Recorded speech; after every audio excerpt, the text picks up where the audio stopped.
Olá, alunos concurseiros! Sejam bem-vindos à Astra Educa.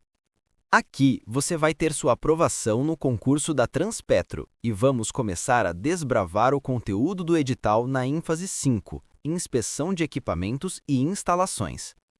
E para quem vai atuar na inspeção, a base de tudo é o desenho técnico. O desenho técnico é o idioma universal da engenharia. Ele é a representação gráfica exata, precisa e detalhada de qualquer objeto, peça ou instalação. Ele serve como o elo de comunicação entre quem projeta e quem fabrica, e no seu caso, entre o projeto e a realidade que você irá inspecionar. Para garantir que todos falem a mesma língua, o desenho técnico é rigorosamente padronizado por normas técnicas. No Brasil, a principal referência é a Associação Brasileira de Normas Técnicas, a ABNT. A padronização é fundamental para que um desenho feito em Macaé seja lido e compreendido corretamente por um inspetor em São Paulo ou no Rio Grande do Sul. Pilares do desenho técnico para o inspetor.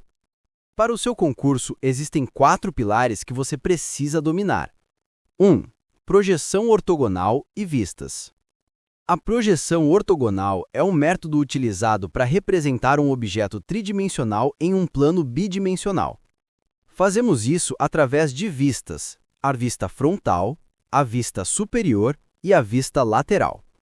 O edital exige o conhecimento do primeiro diedro e do terceiro diedro. Lembre-se, o Brasil adota majoritariamente o primeiro diedro. Nele, o observador está entre o objeto e o plano de projeção. Você deve saber identificar e interpretar as diferentes posições das vistas em cada um desses diedros. 2. Tipos de linhas. No desenho técnico, cada linha tem um significado, você não pode confundi-las. A linha contínua e grossa representa os contornos e arestas visíveis da peça. A linha tracejada ou interrompida é crucial para o inspetor, pois ela indica as arestas e contornos que estão escondidos ou não visíveis. Ela permite que você visualize o interior da peça. Já a linha traço-ponto indica o eixo de simetria da peça ou a linha de centro de furos e arcos. 3. Cotas e tolerâncias. As cotas são as dimensões da peça, o comprimento, o diâmetro, a largura, é a informação numérica que guia a fabricação e a inspeção. Associada à cota está a tolerância dimensional. A tolerância é o limite de variação aceitável para aquela medida. Por exemplo, uma cota de 10 mais ou menos 0,05 milímetros. Seu trabalho como inspetor é garantir que a peça real, medida com instrumentos, esteja dentro desses limites definidos no desenho. Escalas. A escala define a proporção entre o que está desenhado e o tamanho real do objeto. A escala 1:1 significa que o desenho está no tamanho real. A escala de ampliação, como 2:1, significa que o objeto está desenhado 2 vezes maior do que é na realidade. E a escala de redução, como 1:2, significa que o objeto real é o dobro do tamanho do desenho. Nunca confunda a medida lida no desenho com a medida real, sem antes verificar a escala. Conclusão e próximo passo. Dominar esses conceitos de desenho técnico é o alicerce para ter sucesso nos próximos tópicos. Um bom inspetor precisa saber ler o projeto para comparar com o que está construído ou instalado. Agora, nós vamos estudar um tema fundamental para quem trabalha com inspeção, controle de qualidade e engenharia: metrologia. A metrologia é a ciência das medições. Ela é responsável por estudar os métodos, técnicas e instrumentos usados para medir grandezas físicas, como comprimento, massa, temperatura, pressão e volume, sempre com precisão, exatidão e confiabilidade. Em outras palavras, a metrologia garante que todas as medições sejam padronizadas, comparáveis e reconhecidas, não importa o local ou o instrumento utilizado. No contexto industrial, a metrologia tem um papel central, porque toda fabricação, inspeção ou manutenção depende de medições corretas. Um erro de poucos milímetros, por exemplo, pode comprometer o funcionamento de um equipamento, gerar perdas econômicas ou até colocar a segurança operacional em risco. A metrologia se divide em 3 grandes ramos principais. Primeiro, metrologia científica. É a base da metrologia. Ela estuda os princípios teóricos das medições e desenvolve padrões de referência. Normalmente é realizada em laboratórios nacionais, como o INMetro, Instituto Nacional de Metrologia, Qualidade e Tecnologia, aqui no Brasil, por exemplo. Esse ramo mantém e calibra os padrões nacionais de unidades, como o metro, o quilograma e o segundo. Segundo, metrologia industrial. É a aplicação prática nas indústrias e empresas. Está ligada à produção e à inspeção de produtos e equipamentos, garantindo que as peças estejam dentro das tolerâncias dimensionais exigidas pelos desenhos técnicos e normas. Aqui entram os instrumentos como paquímetros, micrômetros, relógios comparadores e medidores de pressão e temperatura. Terceiro, metrologia legal. É a que trata das medições usadas em transações comerciais e no controle público. Por exemplo, balanças de supermercados, bombas de combustível e taxímetros. Essa área é fiscalizada por órgãos oficiais para evitar fraudes e garantir confiança nas medições que impactam o consumidor. Agora, dentro da metrologia, é essencial entender 2 conceitos muito cobrados em concursos: exatidão e precisão. A exatidão representa o quão próximo a uma medição está do valor real. Já a precisão mostra a repetibilidade, ou seja, o quanto os resultados de medições repetidas são consistentes entre si. Um instrumento pode ser preciso sem ser exato, e vice-versa. O ideal é ter medições exatas e precisas. Outro ponto importante são as tolerâncias dimensionais, que indicam os limites aceitáveis de variação nas medidas de uma peça. Nenhum processo produtivo é perfeito, então a tolerância define até onde uma medida pode variar sem comprometer o funcionamento do equipamento. Além disso, temos os erros de medição, que podem ser de 3 tipos: erro sistemático, causado por falhas no instrumento ou no método; erro aleatório, que ocorre por pequenas variações imprevisíveis; e erro grosseiro, normalmente gerado por descuido humano. A calibração é o processo que compara as medidas de um instrumento com um padrão conhecido, para verificar se ele está medindo corretamente. Isso garante que as medições mantenham a rastreabilidade, ou seja, uma cadeia contínua de comparações que leva até os padrões internacionais. Na inspeção de equipamentos e instalações, a metrologia é indispensável.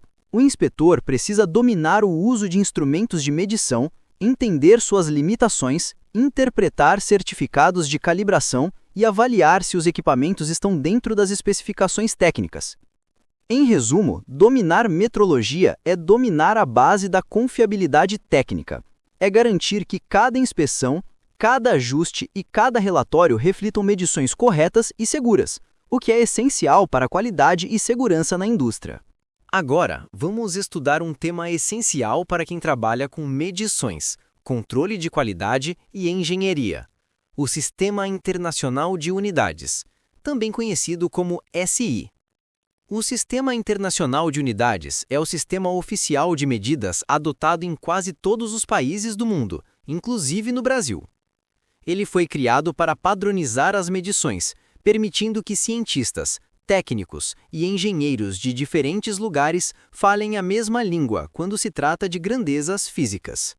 Sem essa padronização, haveria confusão e incompatibilidade entre projetos, relatórios e equipamentos, algo inadmissível em processos industriais e em inspeções técnicas. O SI tem origem no sistema métrico decimal, criado na França, e foi oficialmente instituído em 1960 durante a 11ª Conferência Geral de Pesos e Medidas, CGPM. Desde então, ele vem sendo atualizado conforme o avanço da ciência e da tecnologia. No sistema internacional, existem 7 unidades de base, que servem como referência para todas as demais medidas derivadas. Vamos conhecê-las.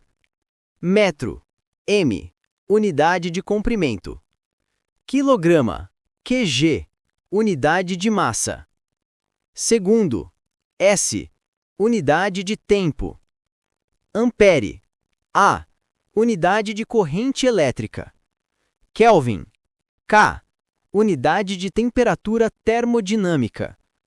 Mol, MOL, unidade de quantidade de substância. Candela, CD, unidade de intensidade luminosa. A partir dessas 7 unidades, é possível derivar todas as outras grandezas físicas, como velocidade, ms/1, força, Newton, N, pressão, Pascal, PA, energia, Joule, J, potência, Watt, W, e muitas outras. É importante saber também que o Sistema Internacional usa múltiplos e submúltiplos decimais, baseados em potências de 10. Por exemplo, 1 km, km, igual 1000 metros. 1 milímetro, mm, igual 0,001 metro. 1 megawatt, mW, igual 1 milhão de watts. Esses prefixos, quilo, mega, giga, mili, micro, nano, facilitam a representação de números muito grandes ou muito pequenos, mantendo a coerência decimal do sistema. Outro ponto importante é a coerência dimensional. No SI, as equações físicas são consistentes porque todas as grandezas derivadas têm origem nas mesmas 7 unidades fundamentais. Isso garante uniformidade e precisão em cálculos e medições. Na prática da inspeção de equipamentos e instalações, o uso do Sistema Internacional é indispensável. Todos os relatórios, certificados de calibração, desenhos técnicos e manuais de manutenção devem estar em conformidade com o SI. Isso evita erros de conversão e garante compatibilidade entre instrumentos, peças e sistemas, fabricados em diferentes países. Um exemplo clássico é o de acidentes causados por erro de unidade, como o caso de uma sonda espacial que falhou porque parte da equipe usava unidades do sistema inglês, polegadas e libras, e outra parte usava o sistema internacional, metros e newtons. Esse tipo de falha mostra a importância de seguir rigorosamente o SI em qualquer trabalho técnico. Em resumo, o Sistema Internacional de Unidades é a base da metrologia moderna, o idioma universal das medições e o ponto de partida para qualquer inspeção técnica confiável. Saber aplicá-lo corretamente é um requisito indispensável para quem atua na área de inspeção, manutenção e controle de qualidade industrial. Agora vamos estudar um assunto que completa o tema anterior sobre o Sistema Internacional de Unidades, a conversão de unidades. Saber converter unidades é essencial para qualquer profissional da área técnica, de inspeção e engenharia.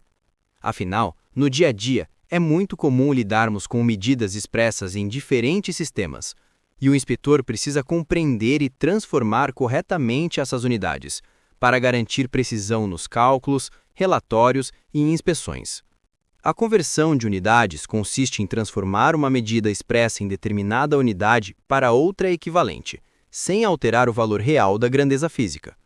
Por exemplo, transformar metros em milímetros, quilogramas em gramas, ou graus Celsius em Kelvin. O sistema mais utilizado, como vimos, é o Sistema Internacional de Unidades, SI, mas em muitos equipamentos ou documentos técnicos ainda aparecem medidas no sistema inglês, como polegadas, libras e pés. Por isso, dominar os fatores de conversão é indispensável. Vamos ver alguns exemplos práticos. No comprimento, temos 1 metro, m, igual a 1000 milímetros, mm. 1 metro, m, igual a 100 centímetros, cm. 1 quilômetro, km, igual a 1000 metros, m. Já no sistema inglês, é comum vermos 1 polegada, in, igual a 25,4 milímetros, mm. 1 pé, ft, igual a 0,3048 metro, m. 1 milha, mi, igual a 1609 metros, m. Quando falamos em massa, as conversões mais comuns são 1 kg, kg, igual a 1000 gramas, g. 1 tonelada, t, igual a 1000 kg, kg. E em outros sistemas, 1 libra, lb, igual a 0,4536 kg, kg. E 1 onça, oz, igual a 28,35 gramas, G. Para tempo, as conversões são simples. 1 hora é igual a 60 minutos. 1 minuto é igual a 60 segundos. 1 hora é igual a 3.600 segundos. Já em temperatura, é fundamental saber converter entre escalas, algo que abordaremos em mais detalhes no próximo tema. Por enquanto, lembre-se das relações principais. De Celsius para Kelvin, K é igual a Celsius mais 273. De Celsius para Fahrenheit, F é igual a 9/5 vezes Celsius mais 32. Em pressão, também encontramos diferentes unidades, especialmente em equipamentos industriais. Veja alguns exemplos importantes. 1 atm é igual a 101.325 pascal. 1 bar é igual a 100.000 pascal. 1 psi é igual a 6.894,7 pascal. Agora um ponto que cai bastante em concursos: os prefixos métricos do Sistema Internacional. Eles indicam múltiplos e submúltiplos da unidade base. Por exemplo, quilo, K, igual a 10 ao cubo. Mega, M, igual a 10 à sexta. Giga, G, igual a 10 à nona. Mili, M, igual a 10 a menos 3. Micro, Mi, igual a 10 a menos 6. Nano, N, igual a 10 a menos 9. Esses prefixos facilitam a conversão dentro do SI. Por exemplo, para converter 5 km em metros, basta multiplicar por 1000. 5 km igual a 5 vezes 10 ao cubo metros, igual a 5.000 metros. Para converter 200 milímetros em metros, dividimos por 1000. 200 milímetros igual a 200 dividido por 1000, igual a 0,2 metro. Nas inspeções de equipamentos e instalações, as conversões são fundamentais. Imagine um relatório técnico em que uma tubulação está especificada em polegadas, mas o equipamento é calibrado em milímetros. O inspetor precisa dominar as conversões para garantir que tudo esteja dentro das especificações. Além disso, erros de conversão podem gerar falhas de montagem, vazamentos ou incompatibilidades entre componentes, o que impacta diretamente na segurança e eficiência operacional. Por isso, sempre que fizer uma conversão, verifique a coerência física da grandeza. Use os fatores de conversão corretos e, se possível, mantenha 2 casas decimais de precisão para evitar arredondamentos incorretos. Em resumo, a conversão de unidades é uma habilidade básica, porém indispensável para quem trabalha com medições e inspeções. Ela garante que todas as grandezas sejam comparáveis e corretamente interpretadas, independente do sistema de origem. Agora nós vamos estudar um tema fundamental na área de medições e controle industrial: medição de temperatura e suas escalas. A temperatura é uma grandeza física que indica o nível de agitação das partículas de uma substância. Em outras palavras, quanto maior a agitação das moléculas, maior é a temperatura. Essa grandeza está diretamente relacionada à energia térmica e é um dos principais parâmetros monitorados em processos industriais, inspeções e operações com equipamentos. Mas para medir temperatura de forma confiável, precisamos compreender 2 pontos essenciais: os instrumentos de medição e as escalas de temperatura. Barra 10. Escalas de temperatura. Existem 3 escalas principais de medição de temperatura utilizadas mundialmente. Celsius, grau C, é a escala mais comum no uso cotidiano e também muito utilizada na indústria brasileira. Nessa escala, o ponto de fusão da água é 0 graus Celsius e o ponto de ebulição é 100 graus Celsius, considerando a pressão atmosférica normal. Fahrenheit, F grau. Usada principalmente nos Estados Unidos e em alguns setores industriais internacionais. Nessa escala, o ponto de fusão da água é 32 graus Fahrenheit e o de ebulição é 212 graus Fahrenheit. Kelvin, K, é a escala oficial do Sistema Internacional de Unidades, SI, e é usada em estudos científicos e cálculos termodinâmicos. Ela começa no zero absoluto, que é a menor temperatura possível, 0 K, onde o movimento molecular praticamente cessa. O zero absoluto equivale a menos 273,15 graus Celsius. As relações entre essas escalas são as seguintes: Celsius para Kelvin. K igual a graus Celsius mais 273,15. Kelvin para Celsius. Graus Celsius igual a K menos 273,15. Celsius para Fahrenheit. Grau F igual a 9/5 vezes graus Celsius mais 32. Fahrenheit para Celsius. Grau Celsius igual a grau Fahrenheit menos 32 vezes 5 nonos. Essas conversões são muito cobradas em provas e também são úteis na prática profissional, já que muitos equipamentos industriais importados utilizam a escala Fahrenheit. Barra 10. Instrumentos de medição de temperatura. Agora vamos falar sobre os principais instrumentos usados para medir temperatura. Na inspeção de equipamentos e instalações, é fundamental saber qual instrumento utilizar, considerando a faixa de medição, o ambiente e a precisão necessária. Termômetro de líquido em vidro. É o modelo mais tradicional com mercúrio ou álcool colorido. Ele se baseia na dilatação térmica do líquido. Apesar de simples, ainda é utilizado em calibrações e medições laboratoriais. Termopar. É um dos instrumentos mais utilizados na indústria. Ele funciona a partir do efeito termoelétrico, em que dois metais diferentes, unidos em uma extremidade, geram uma diferença de potencial elétrico proporcional à temperatura. Os termopares são usados em fornos, caldeiras, tubulações e processos de soldagem, podendo medir temperaturas de até 1.800 graus Celsius, dependendo do tipo. Termorresistência, RTD. Utiliza um sensor de resistência elétrica que varia conforme a temperatura.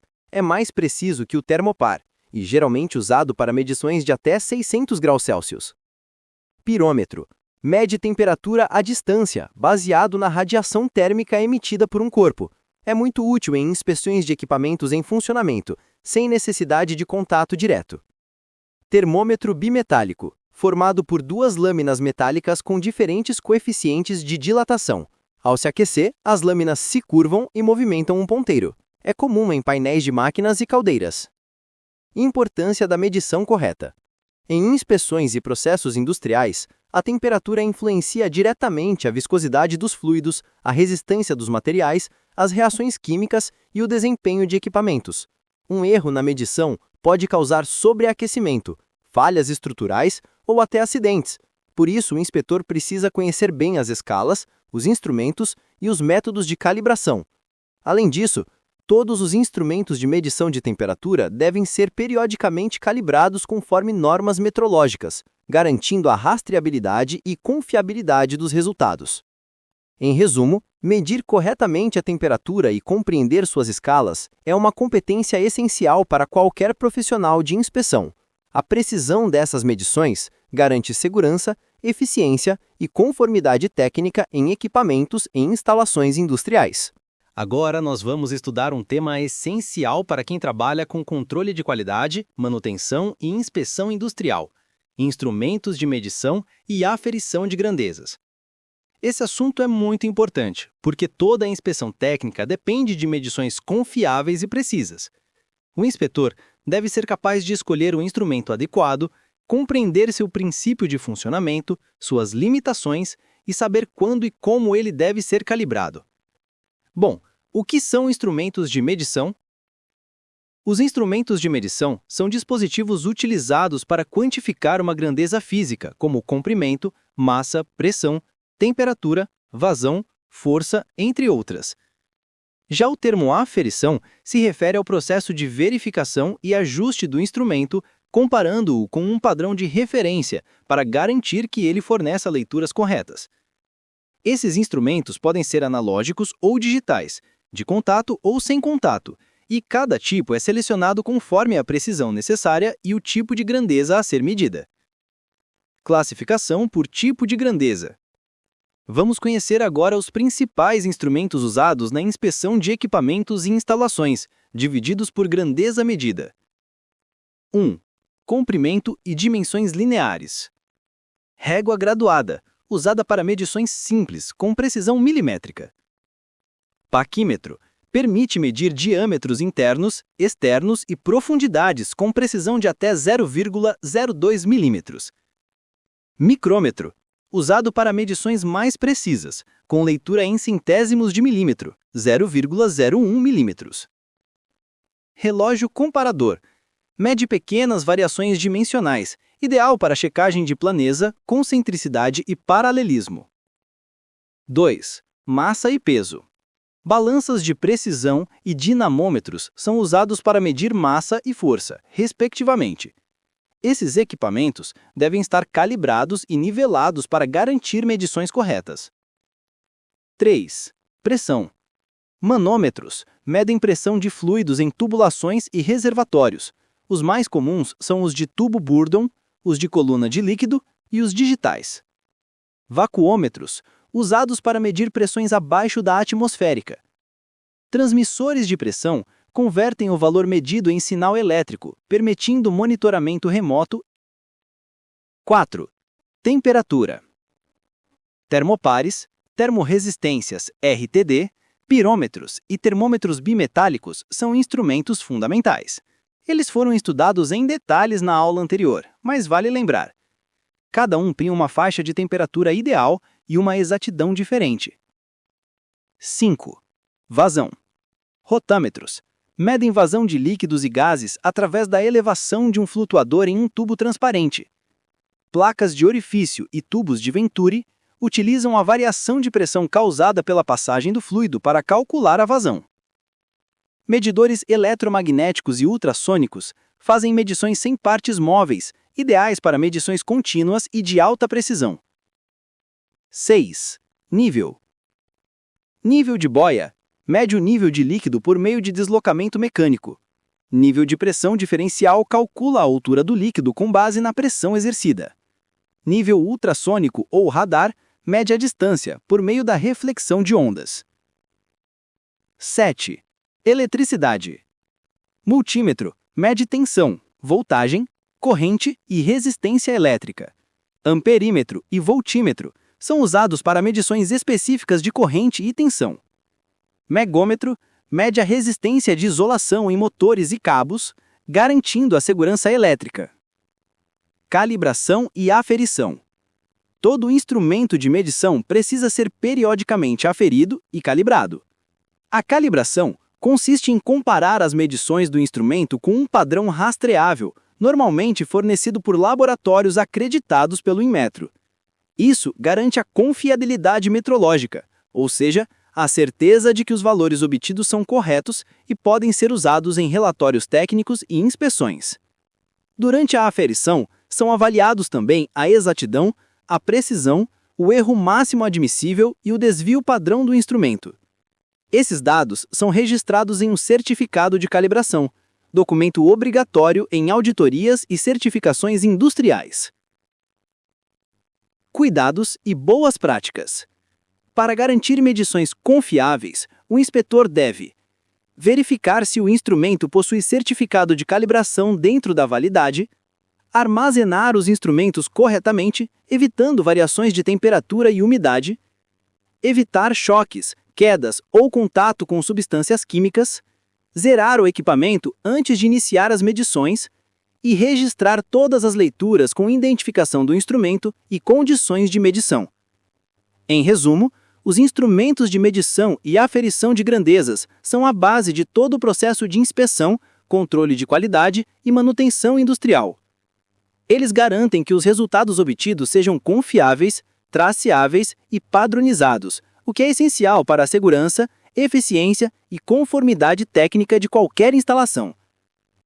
Agora o nosso tema é mecânica dos fluidos, propriedades dos fluidos e hidrostática, um conteúdo essencial para quem vai atuar na inspeção de sistemas hidráulicos, tubulações, tanques e equipamentos industriais que envolvem líquidos e gases sob pressão.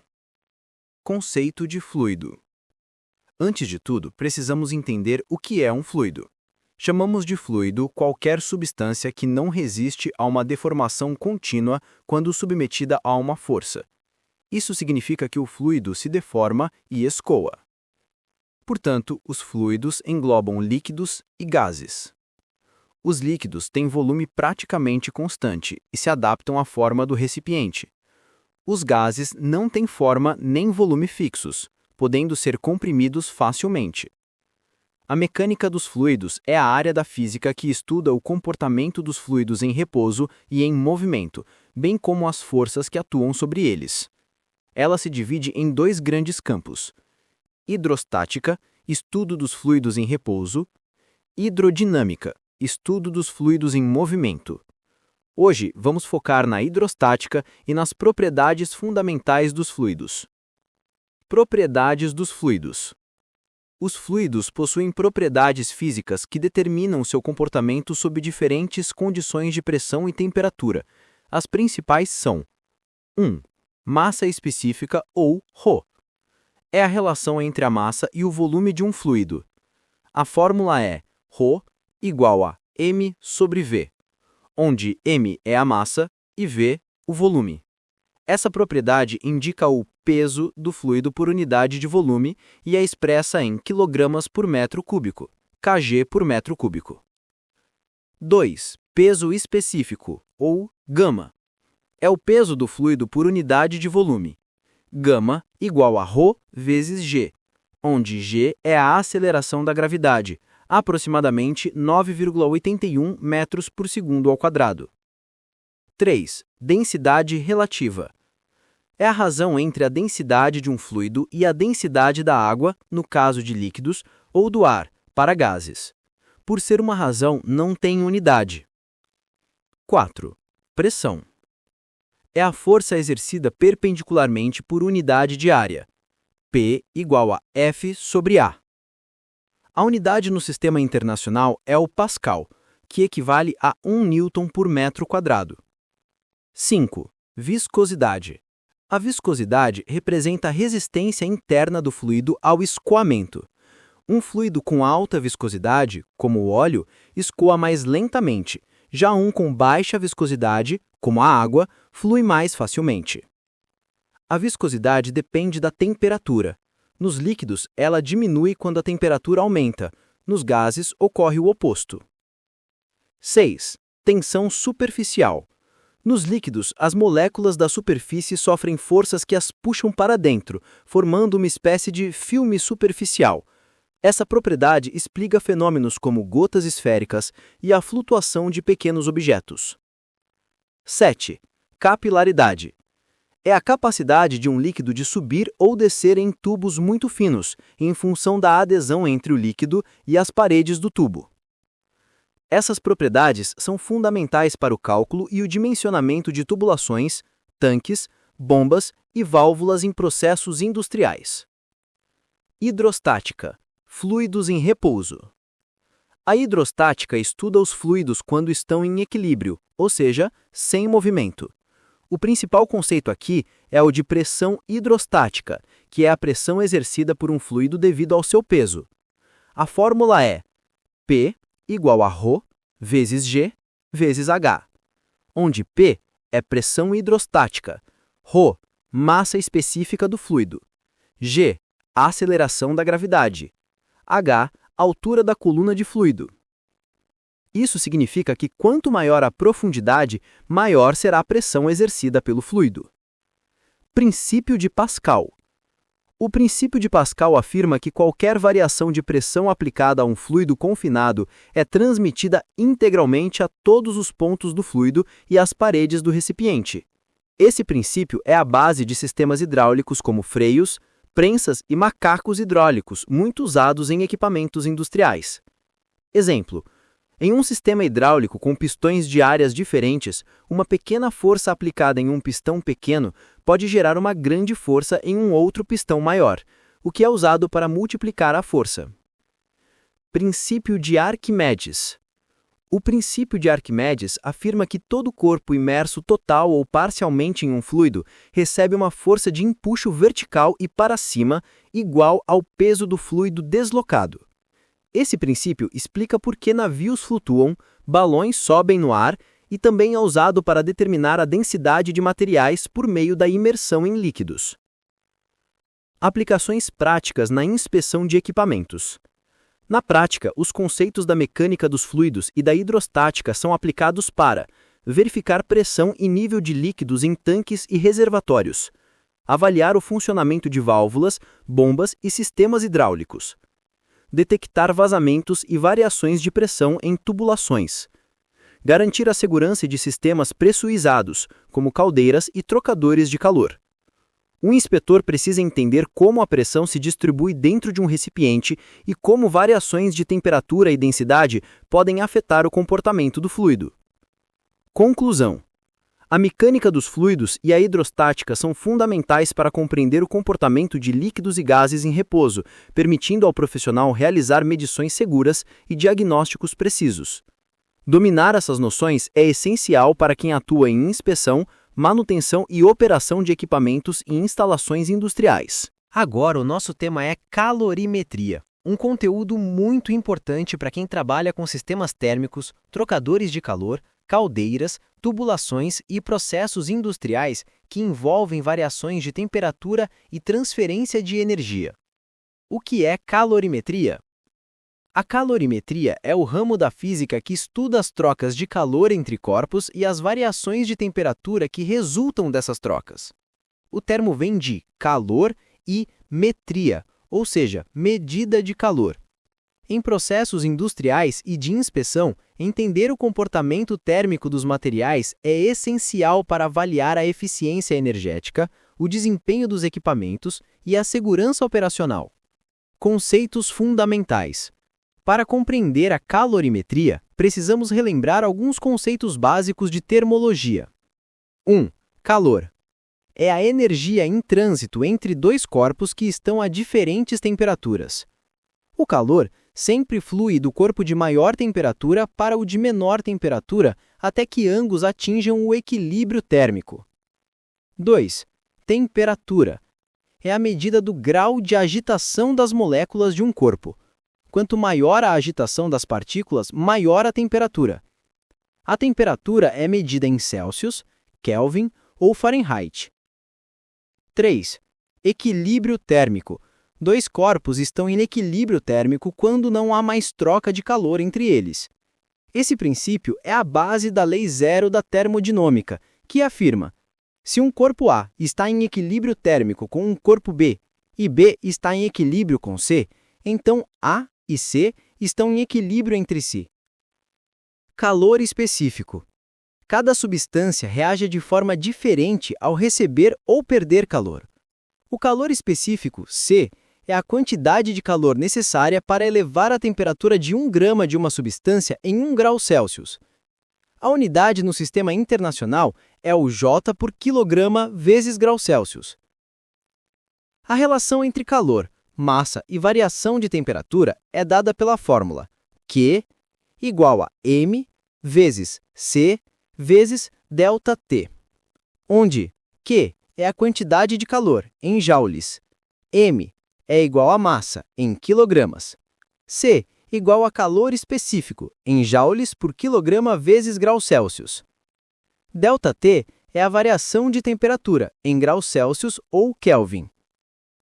Esse conceito é essencial para calcular o aquecimento ou o resfriamento de materiais e fluidos em sistemas industriais. Calor latente e mudanças de estado. Quando uma substância muda de estado físico, por exemplo, de sólido para líquido ou de líquido para gás, ocorre troca de calor sem variação de temperatura. Esse calor é chamado de calor latente. A fórmula usada é Q igual a m vezes L, onde Q é a quantidade de calor trocada, m é a massa da substância, L é o calor latente, em joule. Cada substância possui valores específicos de calor latente para fusão, mudança de sólido para líquido, e de vaporização, mudança de líquido para vapor. Exemplo prático. A água possui calor latente de fusão de 334 kJ por quilograma e de vaporização de 2.260 kJ por quilograma. Isso explica por que é necessário muito mais energia para transformar a água em vapor do que para derreter o gelo. Princípio da calorimetria. Quando dois ou mais corpos entram em contato térmico, o calor perdido pelos corpos mais quentes é igual ao calor ganho pelos corpos mais frios, até que se alcance o equilíbrio térmico. Esse princípio é expresso por Q perdido mais Q ganho igual a zero. Na prática, ele é usado para calcular temperaturas de equilíbrio e para determinar o calor específico de materiais desconhecidos em laboratório utilizando o calorímetro, que é um equipamento que isola o sistema e mede a troca de calor entre as substâncias. Aplicações da calorimetria na indústria. A calorimetria é amplamente utilizada na engenharia e na inspeção de equipamentos para analisar trocadores de calor, verificando se a transferência de energia térmica está dentro dos padrões de eficiência, monitorar o desempenho de caldeiras e sistemas de aquecimento, garantindo que o calor seja bem distribuído, estudar o comportamento térmico dos materiais, evitando deformações, dilatações excessivas ou falhas estruturais. Calcular perdas térmicas em tubulações e tanques, buscando otimizar o isolamento térmico e reduzir custos energéticos. Determinar a capacidade térmica de equipamentos e fluidos, o que é essencial no dimensionamento de processos industriais. Em inspeções, compreender a calorimetria permite identificar anomalias térmicas, sobreaquecimento e falhas de transferência de calor que podem comprometer a integridade de um sistema. Conclusão. A calorimetria é uma ferramenta fundamental para compreender como o calor se comporta nos sistemas industriais, permitindo avaliar com precisão o desempenho térmico de equipamentos e processos. Dominar esse tema é essencial para quem deseja atuar com inspeção, manutenção e controle de qualidade em instalações industriais, garantindo segurança e eficiência energética. Vamos estudar um tema essencial na área industrial e de inspeção mecânica: transferência de calor, condução, convecção e radiação.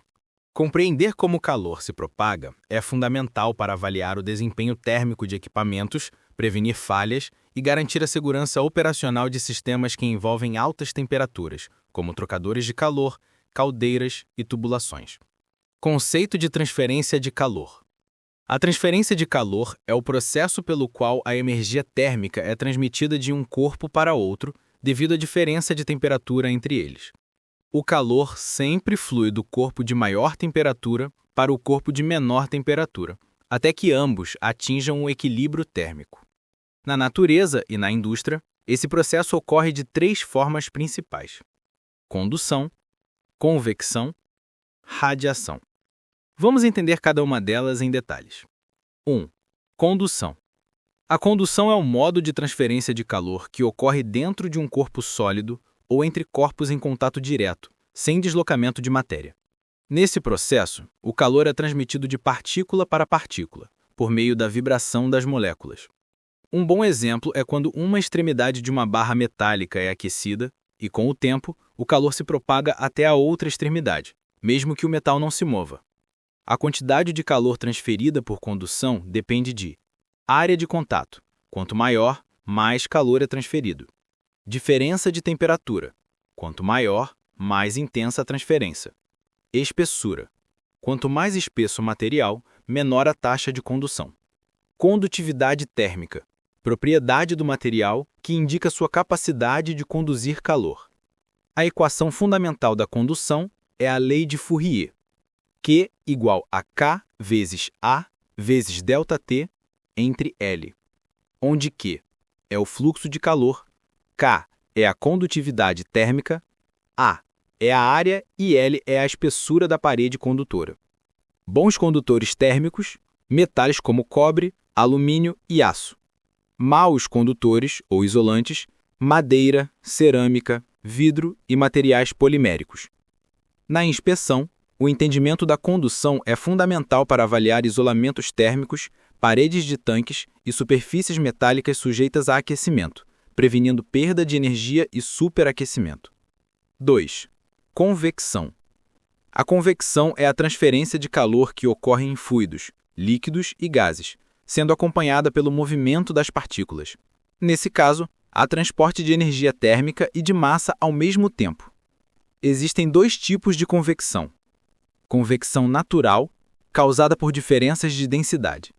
O fluido aquecido se torna menos denso e sobe, enquanto o fluido frio, mais denso, desce, formando correntes de convecção. Exemplo: o ar quente subindo de um radiador ou a circulação da água em um aquecedor. Convecção forçada. Ocorre quando há um agente externo, como uma bomba ou ventilador, promovendo o movimento do fluido. Exemplo: o resfriamento de motores por ventiladores ou o aquecimento da água em sistemas com circulação forçada.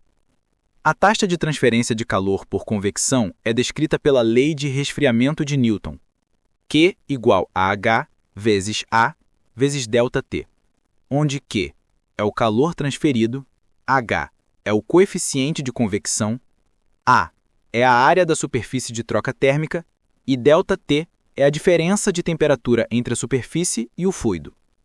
Na prática industrial, a convecção está presente em trocadores de calor, sistemas de ventilação, dutos, condensadores, evaporadores e caldeiras. O inspetor precisa compreender como esse fenômeno ocorre para identificar entupimentos, incrustações ou falhas de fluxo que prejudicam a troca térmica. 3. Radiação. A radiação térmica é a transferência de calor por ondas eletromagnéticas, sem necessidade de contato físico ou meio material. Isso significa que o calor pode ser transferido até no vácuo, como ocorre com a energia do Sol que chega à Terra. Todos os corpos emitem radiação térmica, e quanto maior a temperatura, maior a intensidade da radiação emitida. A energia irradiada é descrita pela lei de Stefan Boltzmann, Q igual a sigma vezes A vezes T elevado a 4, onde sigma é a constante de Stefan Boltzmann, A é a área e T é a temperatura absoluta, em Kelvin. Os materiais escuros e opacos são bons emissores e absorvedores de radiação, enquanto as superfícies claras e polidas refletem mais o calor. Na indústria, a radiação é importante em fornos, trocadores de calor radiativos, turbinas, sistemas de exaustão e tubulações de alta temperatura. Durante inspeções, é fundamental avaliar temperaturas superficiais e isolamentos térmicos para evitar riscos de queimaduras, dilatações excessivas ou perda de energia. Esses três mecanismos podem ocorrer simultaneamente em muitos processos industriais. Por exemplo, em uma caldeira, a radiação aquece as paredes do tubo, a condução transfere o calor pelo metal e a convecção aquece a água no interior. Aplicações na inspeção de equipamentos. Na área de inspeção de equipamentos e instalações, o estudo da transferência de calor é essencial para avaliar a eficiência térmica de sistemas e trocadores de calor. Verificar perdas energéticas em tubulações e tanques, controlar temperaturas operacionais de motores, bombas e compressores, analisar isolamentos térmicos e revestimentos refratários, prevenir falhas estruturais causadas por dilatação ou gradientes de temperatura, monitorar sobreaquecimento em áreas de risco e sistemas pressurizados. Dominar esses conceitos permite a profissional realizar inspeções seguras e identificar problemas de dissipação de calor que poderiam comprometer o funcionamento e a vida útil dos equipamentos. A transferência de calor por condução, convecção e radiação é um fenômeno presente em praticamente todos os processos industriais. Compreender como o calor se propaga e como controlá-lo é fundamental para garantir eficiência, segurança e confiabilidade nas instalações.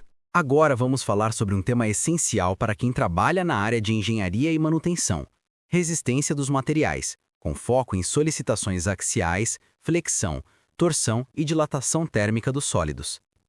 A resistência dos materiais é o campo da engenharia que estuda o comportamento dos corpos sólidos quando estão sujeitos a esforços, ou seja, as forças externas que causam deformações.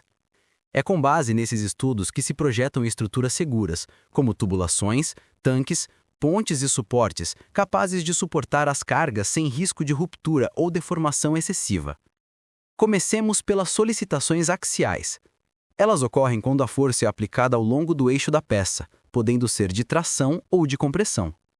Na tração, a peça é puxada, tentando alongá-la, como num cabo de aço sustentando uma carga. Já na compressão, ela é empurrada, tentando encurtá-la, como ocorre em colunas e pilares. O importante é que, em ambos os casos, o material deve resistir sem se deformar permanentemente. Agora falemos sobre a flexão. Esse tipo de solicitação ocorre quando um corpo é submetido a forças perpendiculares ao seu eixo, gerando tensões que tendem a entortar ou curvar a peça. É o que acontece, por exemplo, em uma viga sustentando um piso. A parte superior sofre compressão e a inferior sofre tração. Saber calcular e prever essas tensões é essencial para evitar falhas estruturais. Seguimos com a torção, que é a solicitação causada por um momento que tende a fazer o corpo girar em torno do seu próprio eixo. Imagine um eixo de transmissão de um motor. Ele gira e essa rotação provoca tensões de cisalhamento internas. Se o eixo não for dimensionado corretamente, pode romper-se por excesso de torque. Por fim, temos a dilatação térmica dos sólidos. Quando o material é aquecido, suas partículas vibram com mais intensidade, aumentando a distância entre elas. Isso faz com que o corpo se expanda. Já quando a temperatura diminui, ele se contrai. Esse fenômeno, embora pareça simples, é de extrema importância em engenharia. Por exemplo, na instalação de tubulações, trilhos de trem ou equipamentos metálicos, onde é necessário prever folgas de dilatação para evitar deformações e rupturas. Em resumo, a resistência dos materiais fornece a base para entender como as estruturas reagem às forças e às variações de temperatura. É com esse conhecimento que garantimos segurança, durabilidade e eficiência nas instalações industriais e mecânicas. Agora o tema é soldagem, eletrodo revestido e TIG, um assunto essencial para quem atua na manutenção e inspeção de equipamentos industriais, especialmente em setores como petróleo, gás e energia. A soldagem é um processo de união de materiais, geralmente metais, por meio do aquecimento localizado até a fusão, com ou sem aplicação de pressão e material de adição. O objetivo é criar uma ligação permanente, capaz de suportar esforços mecânicos, pressões e temperaturas. Comecemos pela soldagem com o eletrodo revestido, também conhecida como SMAW, Shielded Metal Arc Welding. É um dos processos mais tradicionais e amplamente utilizados na indústria. Nesse método, utiliza-se um eletrodo metálico revestido que conduz a corrente elétrica até o ponto de solda. O arco elétrico gerado entre o eletrodo e a peça fundem o metal base e o metal do eletrodo, formando o cordão de solda. O revestimento do eletrodo tem funções muito importantes. Ele protege a poça de fusão contra a contaminação do ar, estabiliza o arco e fornece elementos que melhoram as propriedades mecânicas do metal depositado. Após o resfriamento, o revestimento forma uma escória que precisa ser removida. Entre as vantagens do processo com eletrodo revestido estão a simplicidade do equipamento, o baixo custo e a versatilidade, pois pode ser usado em diversos tipos de metais e posições de soldagem.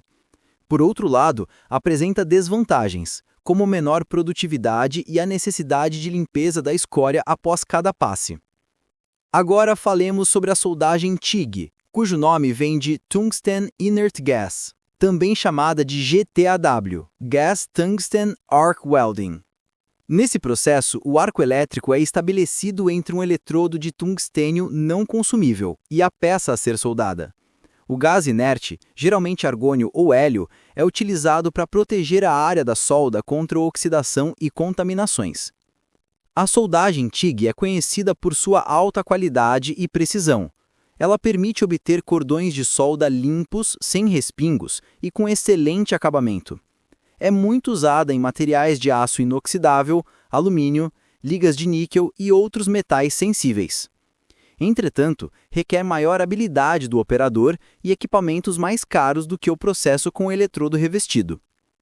Em inspeção de equipamentos, compreender bem esses processos é fundamental, pois defeitos de soldagem como trincas, porosidades e inclusões podem comprometer seriamente a integridade estrutural de tubulações, vasos de pressão e estruturas metálicas. Portanto, o profissional que atua nessa área precisa conhecer as características, parâmetros e aplicações de cada tipo de soldagem, além de entender como inspecionar visualmente e por ensaios não destrutivos os cordões produzidos. Agora, o tema da nossa aula é mudanças de estado, um conceito fundamental da física e da termodinâmica, muito importante para quem trabalha com inspeção de equipamentos industriais, especialmente aqueles que operam com calor, pressão e fluidos. Para começar, chamamos de mudança de estado físico a transformação de uma substância de um estado da matéria para outro, por exemplo, de sólido para líquido ou de líquido para gás. Essas mudanças ocorrem quando há variação de temperatura ou de pressão, mas sem alterar a composição química da substância. Os principais estados físicos da matéria são três: sólido, líquido e gasoso. Em condições específicas de temperatura e pressão, uma substância pode passar de um estado para outro, e isso é o que estudamos aqui. Vamos ver cada tipo de mudança de estado. A fusão ocorre quando um sólido se transforma em líquido. Um exemplo simples é o derretimento do gelo, que acontece quando ele absorve calor. Já o processo inverso é a solidificação, quando um líquido perde calor e se transforma em sólido, como na formação do gelo a partir da água. A vaporização é a passagem do estado líquido para o gasoso e pode ocorrer de três formas: evaporação, que é lenta e ocorre na superfície do líquido, como quando a roupa seca no varal; ebulição, que é rápida e ocorre em toda a massa do líquido, como na fervura da água; calefação, que é muito rápida e ocorre quando o líquido entra em contato com uma superfície extremamente quente, como ao jogar água sobre uma chapa incandescente. O processo inverso da vaporização é a condensação ou liquefação, em que o gás perde calor e volta a ser líquido, por exemplo, no funcionamento de compressores e trocadores de calor. Já a sublimação é a passagem direta do estado sólido para o gasoso, sem passar pelo estado líquido. O gelo seco, dióxido de carbono sólido, é o exemplo mais conhecido. O processo inverso, do gás para o sólido, é chamado de ressublimação. Essas mudanças de estado têm grande importância prática na engenharia e na inspeção industrial. Em trocadores de calor, caldeiras, condensadores e vasos de pressão, compreender o comportamento das substâncias durante o aquecimento e o resfriamento é essencial para garantir a segurança e a eficiência dos sistemas. Além disso, o estudo das mudanças de estado está diretamente ligado a conceitos de calor latente, temperatura de fusão e ebulição e pressão de vapor, todos fundamentais para interpretar corretamente medições e diagnósticos em processos térmicos. Agora o tema da nossa aula é processos de fabricação mecânica, um conteúdo fundamental para entender como são produzidos os componentes e estruturas que depois serão inspecionados, como eixos, tanques, tubulações, suportes e peças metálicas. Quando falamos em processos de fabricação mecânica, estamos nos referindo ao conjunto de técnicas e operações utilizadas para transformar a matéria-prima em um produto final com forma, dimensões e propriedades específicas. Esses processos envolvem desde a fundição do metal até o acabamento final da peça. De modo geral, podemos classificar os processos de fabricação mecânica em 4 grandes grupos: conformação, fundição, usinagem e soldagem, além de processos complementares, como tratamentos térmicos e superficiais. Vamos entender cada um deles. Comecemos pela fundição. Nesse processo, o metal é aquecido até o ponto de fusão, transformando-se em líquido. Depois, ele é vertido em um molde que tem o formato desejado. Quando o metal esfria e solidifica, o molde é retirado, revelando a peça. Esse método é muito utilizado para fabricar peças complexas, como blocos de motores, válvulas e carcaças. Em seguida, temos os processos de conformação mecânica, que consistem em moldar o metal no estado sólido, aplicando forças que o deformam plasticamente sem removê-lo.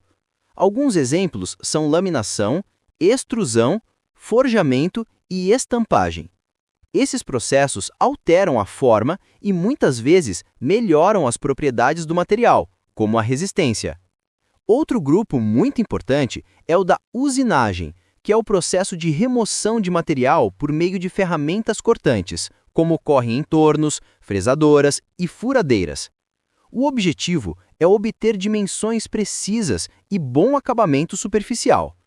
Existem vários tipos de usinagem: torneamento, fresamento, furação, retificação e brochamento, entre outros. Além disso, Temos os processos de soldagem, que já estudamos em aulas anteriores. Eles permitem unir peças metálicas por meio do calor, formando juntas permanentes. A soldagem é essencial em estruturas e equipamentos industriais, especialmente em tubulações e vasos de pressão. Por fim, há os tratamentos térmicos e superficiais, que servem para modificar as propriedades do material, como dureza, resistência à corrosão e tenacidade. Esses processos não alteram a forma da peça, mas melhoram o seu desempenho em serviço. Na inspeção de equipamentos e instalações, o profissional deve compreender bem cada um desses processos, pois cada método de fabricação deixa características próprias no material, como microestruturas, tensões residuais ou possíveis defeitos, que influenciam diretamente no comportamento e na durabilidade das peças. Em resumo, conhecer os processos de fabricação mecânica é essencial para entender como cada peça foi produzida e, principalmente, para saber o que observar durante a inspeção. Isso garante que o equipamento atenda aos padrões de qualidade, segurança e desempenho exigidos pelas normas técnicas. Agora o tema da nossa aula é Conceitos Básicos de Eletricidade, um assunto fundamental para quem trabalha com equipamentos industriais, instrumentação e sistemas de inspeção. A eletricidade é uma das formas mais importantes de energia utilizadas na indústria, e compreender seus princípios básicos é essencial para garantir segurança, funcionamento adequado dos equipamentos e interpretação correta de medições elétricas. Vamos começar com um conceito central. A eletricidade é o movimento ordenado de elétrons através de um material condutor. Quando há uma diferença de potencial entre dois pontos, ou seja, uma tensão elétrica, os elétrons se movimentam, formando uma corrente elétrica. Três grandezas básicas definem os fenômenos elétricos. Tensão U, medida em volts, que representa a força que impulsiona os elétrons. Corrente I, medida em amperes, que indica a quantidade de elétrons em movimento. Resistência R, medida em ohms, que representa a oposição que o material oferece à passagem da corrente. Essas três grandezas estão relacionadas pela lei de Ohm, um dos pilares da eletricidade. Ela diz que U igual R vezes I, ou seja, a tensão é igual ao produto da resistência pela corrente. Essa relação é usada constantemente no dimensionamento e na análise de circuitos elétricos. Outro conceito importante é o da potência elétrica, que representa a quantidade de energia consumida ou transformada por um dispositivo em um certo tempo. A potência é dada por P igual U vezes I, e sua unidade é o watt, W. Em sistemas industriais, esse cálculo é essencial para o controle de motores, painéis e equipamentos. Também precisamos distinguir entre corrente contínua, CC, e corrente alternada, CA. Na corrente contínua, o fluxo de elétrons ocorre sempre em um mesmo sentido, como nas baterias e pilhas. Já na corrente alternada, que é usada nas redes elétricas, o sentido da corrente se inverte periodicamente. Isso permite transmitir energia elétrica a longas distâncias de forma mais eficiente. Outro ponto essencial é compreender os tipos de materiais elétricos. Condutores, que permitem fácil passagem da corrente, como o cobre e o alumínio. Isolantes, que impedem a passagem da corrente, como a borracha, o vidro e o plástico. Semicondutores, usados em dispositivos eletrônicos, como o silício. No contexto da inspeção de equipamentos, conhecer os princípios da eletricidade é indispensável para interpretar medições de tensão, corrente, potência e resistência, identificar falhas em sistemas elétricos e avaliar a segurança das instalações. Além disso, o inspetor deve estar atento às normas de segurança elétrica, como a NR10, que define procedimentos obrigatórios para prevenir acidentes durante a operação, manutenção e inspeção de sistemas energizados.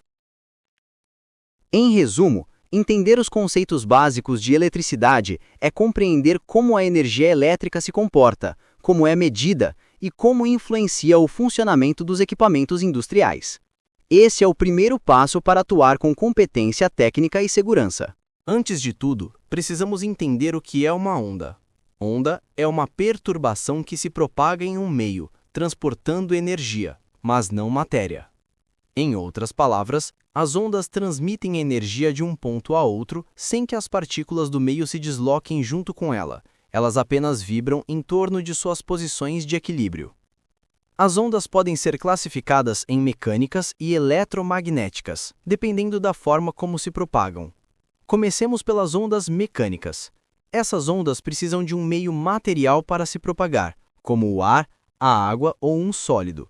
É o caso das ondas sonoras, das ondas em cordas e das ondas em superfícies líquidas. Um exemplo simples: quando você fala, suas cordas vocais vibram e criam variações de pressão no ar. Essa vibração se propaga até o ouvido de outra pessoa sob a forma de uma onda sonora.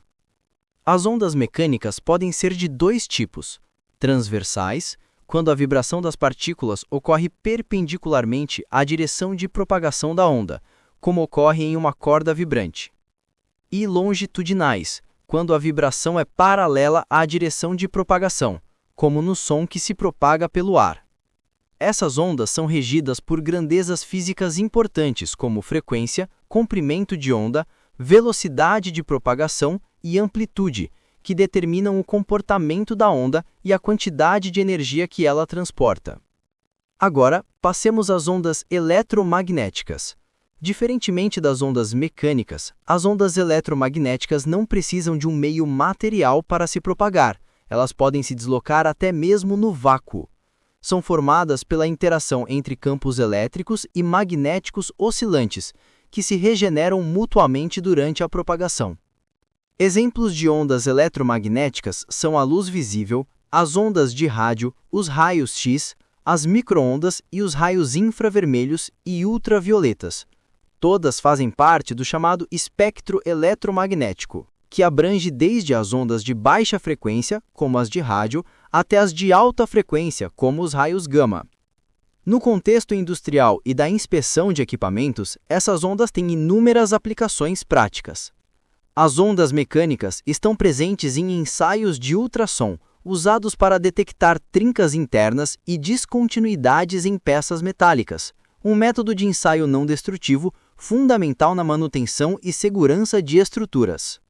Já as ondas eletromagnéticas são utilizadas em ensaios por radiografia industrial, em sensores, sistemas de comunicação e até em instrumentos de medição sem contato, como termômetros infravermelhos. Portanto, compreender o comportamento das ondas mecânicas e eletromagnéticas é essencial para interpretar resultados de inspeções e entender o funcionamento de instrumentos e garantir a confiabilidade dos processos industriais. Em resumo, as ondas estão por toda parte, desde o som que ouvimos até os sistemas de controle e inspeção que garantem a segurança das instalações. Saber como elas se propagam, interagem e transportam energia é um conhecimento indispensável para o engenheiro e o técnico da área. A seleção de materiais é o processo de escolher o tipo de material mais adequado para a fabricação de uma peça, componente ou estrutura, levando em conta as condições de serviço, as propriedades exigidas, o custo e a viabilidade de fabricação. Em outras palavras, não basta que o material seja forte, ele precisa ser o material certo para aquele uso específico. Em um projeto mecânico, os materiais são escolhidos de acordo com as solicitações mecânicas, as condições ambientais e as propriedades físicas e químicas necessárias. Por exemplo, um eixo de transmissão precisa resistir à torção. Uma caldeira deve suportar altas pressões e temperaturas. Já um tanque de armazenamento pode precisar resistir à corrosão. Entre os principais fatores que influenciam a escolha do material, destacam-se: resistência mecânica. O material precisa suportar esforços como tração, compressão, flexão e torção sem se deformar ou romper. Dureza e tenacidade indicam a capacidade de resistir ao desgaste e de absorver energia sem fraturar. Densidade influencia o peso do componente, algo essencial em equipamentos que exigem leveza. Condutividade térmica e elétrica importantes quando o material precisa conduzir calor ou eletricidade, resistência à corrosão e à oxidação, indispensável em ambientes agressivos como refinarias, plataformas e indústrias químicas, custo e disponibilidade. O melhor material tecnicamente nem sempre é o mais viável economicamente, por isso é preciso buscar equilíbrio. Os principais grupos de materiais utilizados na construção mecânica são metálicos, como os aços, ferros fundidos, alumínio, cobre e titânio; poliméricos, usados em componentes leves e isolantes; cerâmicos, aplicados em ambientes de alta temperatura; e os materiais compósitos, que combinam propriedades de diferentes materiais para obter alto desempenho. Na indústria de inspeção e manutenção, entender a seleção de materiais é essencial porque cada tipo de material reage de forma diferente às tensões, à temperatura, ao atrito e à corrosão. Um inspetor precisa saber identificar o tipo de material empregado em cada equipamento para aplicar corretamente os procedimentos de controle de qualidade e de ensaio. Por exemplo, ao inspecionar uma tubulação de aço inoxidável, é importante compreender que ela foi escolhida por sua resistência à corrosão e que não deve ser submetida a tratamentos térmicos ou processos que comprometam essa propriedade. Já um eixo de aço carbono pode ser inspecionado com foco em tensões mecânicas e fadiga, porque o esforço é predominante nesse tipo de componente. Portanto, a seleção adequada de materiais é o ponto de partida para a segurança, durabilidade e eficiência dos equipamentos industriais. Uma escolha errada pode levar a falhas prematuras, acidentes e prejuízos significativos. Em resumo, selecionar bem um material é compreender suas propriedades, o ambiente em que será usado e as exigências do projeto. Esse conhecimento é indispensável para quem atua em inspeção de equipamentos e instalações. Agora o tema da nossa aula de hoje é aços e ferros fundidos, um conteúdo essencial para entender a base dos materiais metálicos usados na construção e manutenção de equipamentos industriais. Vamos começar pelo ferro, que é o elemento químico fundamental para a produção dos aços e ferros fundidos.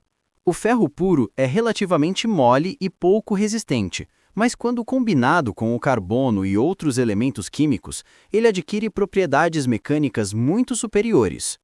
É justamente essa variação na quantidade e no tipo de elementos de liga que diferencia o aço do ferro fundido. 1. Diferença entre aço e ferro fundido. A principal diferença está no teor de carbono. Aços possuem até 2,11% de carbono. Ferros fundidos têm entre 2,11% e 6,67% de carbono. Essa diferença altera completamente as propriedades físicas e mecânicas. O aço é mais dúctil, maleável e resistente à tração, o que permite sua deformação sem ruptura. Já o ferro fundido é mais duro, porém frágil, o que o torna ideal para componentes que trabalham sobre compressão, mas não sobre tração ou impacto intenso. 2. Tipos de aço. Os aços são classificados conforme sua composição química e tratamento térmico. Aços carbono. Contém apenas ferro e carbono como elementos principais. São os mais comuns na indústria, usados em estruturas, eixos, engrenagens e chapas. Aços liga. Além do carbono, contém elementos como cromo, níquel, molibdênio, vanádio e manganês que melhoram as propriedades como dureza, resistência à corrosão e à fadiga. Aços inoxidáveis. Possuem no mínimo 10,5% de cromo, o que forma uma camada protetora de óxido e impede a corrosão. São muito usados em tubulações, tanques e equipamentos de processamento químico e alimentício. Aços ferramenta. Têm alta dureza e resistência ao desgaste, utilizados em matrizes, moldes e ferramentas de corte. Cada tipo de aço pode ser tratado termicamente, por exemplo, têmpera, revenimento, normalização ou recozimento, para ajustar as suas propriedades conforme a aplicação. 3. Tipos de ferro fundido. Os ferros fundidos, por sua vez, são classificados conforme a forma e a distribuição do carbono, na forma de grafita. Ferro fundido cinzento. Contém grafita em flocos, o que lhe dá boa usinabilidade e resistência à compressão. É usado em blocos de motor, bases de máquinas e carcaças. Ferro fundido nodular ou dúctil. Possui grafita em forma de nódulos, o que melhora a ductilidade e resistência ao impacto. Muito empregado em válvulas, conexões e componentes estruturais. Ferro fundido branco. Apresenta o carbono combinado na forma de cementita, o que o torna muito duro e resistente ao desgaste, porém frágil. É usado em peças sujeitas à abrasão. Ferro fundido maleável.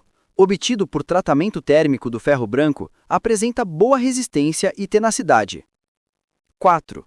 Aplicações e seleção.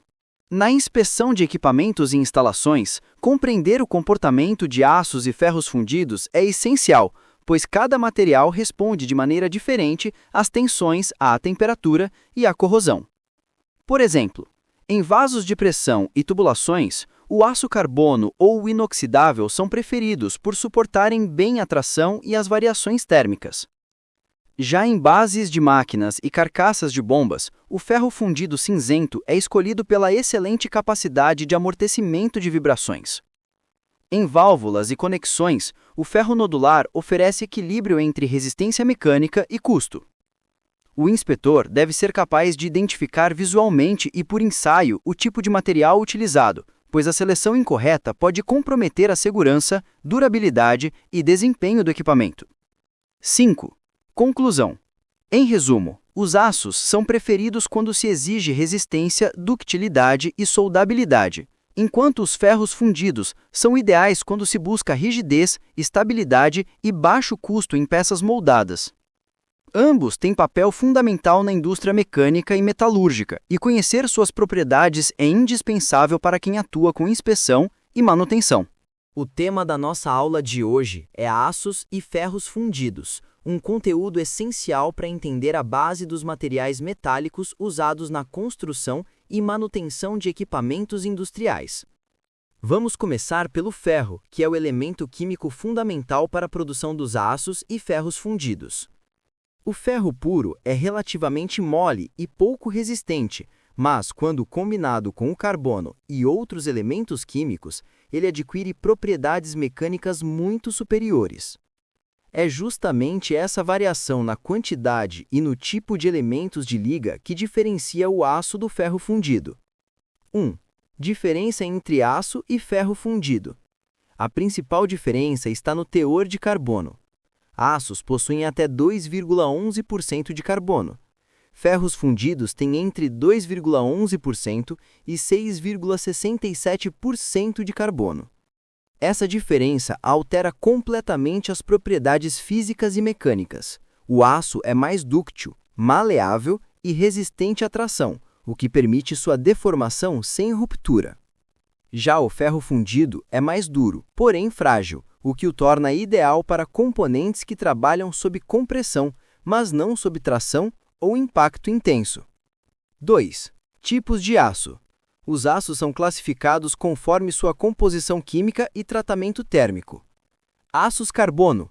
Contém apenas ferro e carbono como elementos principais. São os mais comuns na indústria, usados em estruturas, eixos, engrenagens e chapas. Aços liga.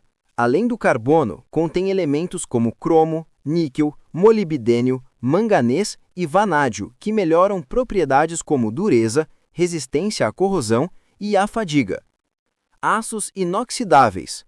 Possuem no mínimo 10,5% de cromo, o que forma uma camada protetora de óxido e impede a corrosão. São muito usados em tubulações, tanques e equipamentos de processamento químico e alimentício. Aços ferramenta.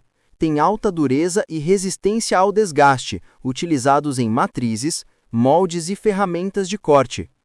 Cada tipo de aço pode ser tratado termicamente, por exemplo, têmpera, revenimento, normalização ou recozimento, para ajustar suas propriedades conforme a aplicação. 3. Tipos de ferro fundido. Os ferros fundidos, por sua vez, são classificados conforme a forma e a distribuição do carbono, na forma de grafita. Ferro fundido cinzento. Contém grafita em flocos, o que lhe dá boa usinabilidade e resistência à compressão. É usado em blocos de motor, bases de máquinas e carcaças. Ferro fundido nodular, ou dúctil. Possui grafite em forma de nódulos, o que melhora a ductilidade e resistência ao impacto, muito empregado em válvulas e conexões e componentes estruturais. Ferro fundido branco. Apresenta o carbono combinado na forma de cementita, o que o torna muito duro e resistente ao desgaste, porém frágil. É usado em peças sujeitas à abrasão. Ferro fundido maleável. Obtido por tratamento térmico do ferro branco, apresenta boa resistência e tenacidade. 4. Aplicações e seleção. Na inspeção de equipamentos e instalações, compreender o comportamento de aços e ferros fundidos é essencial, pois cada material responde de maneira diferente às tensões, à temperatura e à corrosão.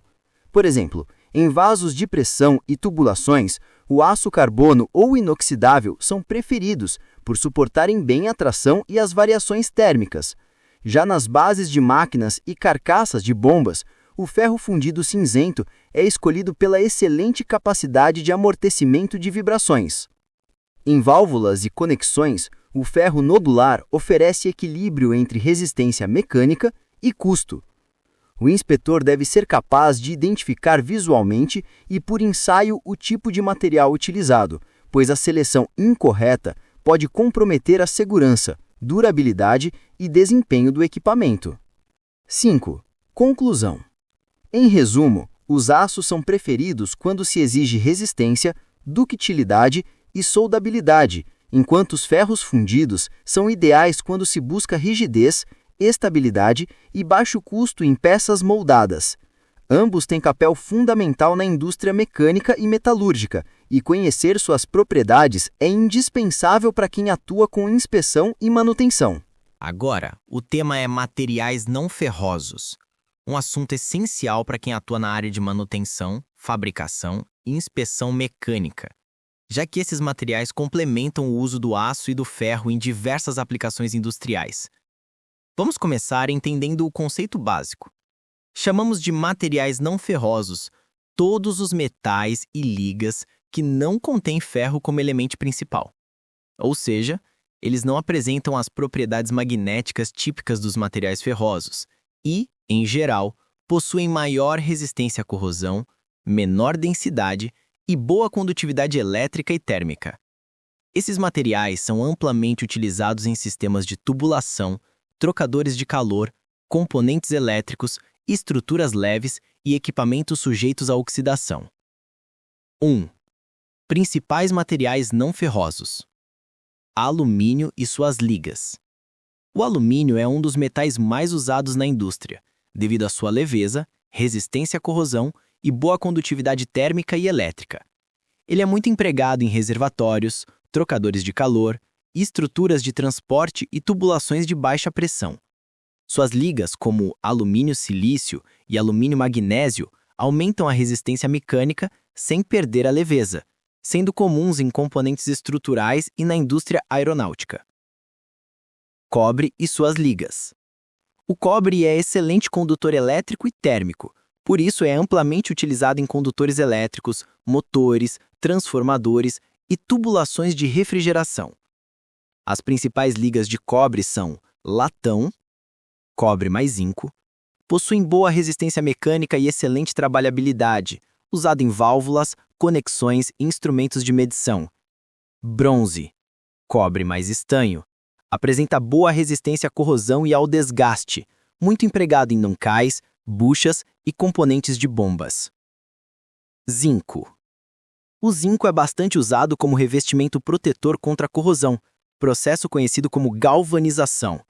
Ele forma uma camada protetora sobre o aço, impedindo o contato direto do ferro com oxigênio e umidade. Também é utilizado em ligas de fundição e em componentes automotivos. Chumbo. O chumbo é denso e resistente à corrosão, sendo empregado em baterias, blindagens contra a radiação e revestimentos de cabos elétricos.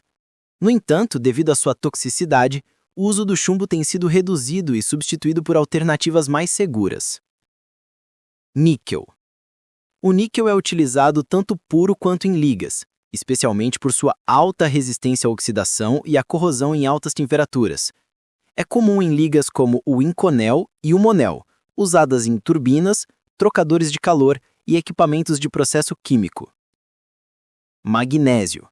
O magnésio é um metal muito leve, usado em ligas estruturais onde o peso é um fator crítico, como em aeronaves e equipamentos esportivos. Apesar da boa resistência específica, ele é mais suscetível à corrosão e requer proteção superficial adequada. Titânio. O titânio é um dos metais mais valorizados na engenharia moderna. Ele combina alta resistência mecânica, leveza e excepcional resistência à corrosão, inclusive em ambientes marítimos e químicos agressivos. É amplamente utilizado em componentes de aviação, trocadores de calor e sistemas de tubulação em indústrias químicas e de petróleo. 2. Características gerais. Os materiais não ferrosos têm algumas características comuns que justificam o seu uso específico na indústria. Baixa densidade, o que reduz o peso das estruturas, alta resistência à corrosão, ideal para ambientes químicos e marítimos, boa condutividade elétrica e térmica, sendo fundamentais em circuitos e equipamentos elétricos, facilidade de conformação e usinagem, permitindo fabricação de peças complexas, ausência de magnetismo, útil em equipamentos sensíveis a campos magnéticos. 3. Aplicações na inspeção de equipamentos. Na área de inspeção mecânica, conhecer os materiais não ferrosos é indispensável, pois eles exigem procedimentos específicos de ensaios, soldagem e controle de qualidade. Por exemplo, em trocadores de calor, é comum o uso de ligas de cobre e níquel, que suportam bem ambientes corrosivos. Em equipamentos offshore, o titânio e o alumínio são preferidos por resistirem à nebulina salina. Nos sistemas elétricos e eletrônicos, o cobre é insubstituível pela sua alta condutividade. O inspetor deve identificar visualmente e por meio de ensaios as características desses materiais, avaliando a integridade, a presença de corrosão, deformações e falhas estruturais. 4. Conclusão. Em resumo, os materiais não ferrosos são fundamentais para o avanço da engenharia moderna, pois oferecem combinações únicas de resistência, leveza e durabilidade. O domínio sobre suas propriedades e aplicações é essencial para garantir segurança, eficiência e qualidade nos processos industriais. As mudanças de estado físico referem-se à transformação de uma substância de um estado da matéria para outro, sólido, líquido ou gasoso, sem que ocorra alteração química. O que muda é a organização das partículas e a energia interna da substância. 1. Tipos de mudanças de estado. Fusão. É a passagem do sólido para o líquido, por exemplo, o gelo derretendo. Ocorre quando a substância absorve calor suficiente para vencer as forças que mantêm suas partículas fixas. Solidificação. É o processo inverso, quando um líquido se transforma em sólido, liberando o calor para o ambiente, como na formação de gelo a partir da água. Vaporização. É a passagem do líquido para o estado gasoso. Pode ocorrer de 3 formas. Evaporação. Lenta. Ocorre na superfície do líquido, como a secagem da roupa. Ebulição. Rápida. Ocorre em toda a massa do líquido, como a fervura da água. Calefação. Muito rápida. Ocorre quando o líquido entra em contato com uma superfície extremamente quente. Condensação. O inverso da vaporização, quando o gás perde calor e retorna ao estado líquido, como ocorre em condensadores de sistemas industriais. Sublimação. Passagem direta do sólido para o gás, sem passar pelo estado líquido, como ocorre com o gelo seco, dióxido de carbono sólido. Ressublimação. O processo inverso, quando um gás se transforma diretamente em sólido. 2. Importância do calor latente. Durante as mudanças de estado, a temperatura da substância permanece constante, mesmo que ela esteja absorvendo ou liberando energia. Essa energia é chamada de calor latente. Calor latente de fusão. Energia necessária para fundir um sólido. Calor latente de vaporização. Energia necessária para vaporizar um líquido. Esse conceito é fundamental para o dimensionamento de trocadores de calor, caldeiras, evaporadores e condensadores, pois permite calcular a quantidade de energia envolvida na transformação de estado sem alterar a temperatura do sistema. 3. Aplicações na indústria. No contexto da inspeção de equipamentos, compreender as mudanças de estado é essencial para avaliar o funcionamento de sistemas térmicos e hidráulicos, identificar condições de operação críticas, como superaquecimento ou cavitação em bombas, interpretar medições de temperatura e energia em processos de aquecimento, resfriamento e compressão. Por exemplo, em um trocador de calor, a água pode passar de líquida para vapor. O inspetor precisa saber como a mudança de estado influencia a pressão, densidade e comportamento do equipamento. 4. Conclusão. Em resumo, as mudanças de estado explicam como a energia térmica altera a organização das partículas, sem modificar a composição química. Esse conhecimento é indispensável para o engenheiro e técnico responsável pela inspeção, manutenção e operação segura de equipamentos industriais. Tratamento térmico é um processo que envolve o aquecimento e resfriamento controlado de um material, com o objetivo de alterar sua microestrutura e, consequentemente, suas propriedades mecânicas, como dureza, resistência à tração, tenacidade e ductilidade. Esse conhecimento é essencial para quem atua em inspeção, pois os tratamentos térmicos influenciam diretamente a durabilidade e segurança das peças. 1. Principais tipos de tratamentos térmicos. Têmpera. A têmpera consiste em aquecer o aço a uma temperatura elevada, acima da temperatura crítica, e resfriá-lo rapidamente em água, óleo ou outro meio de resfriamento.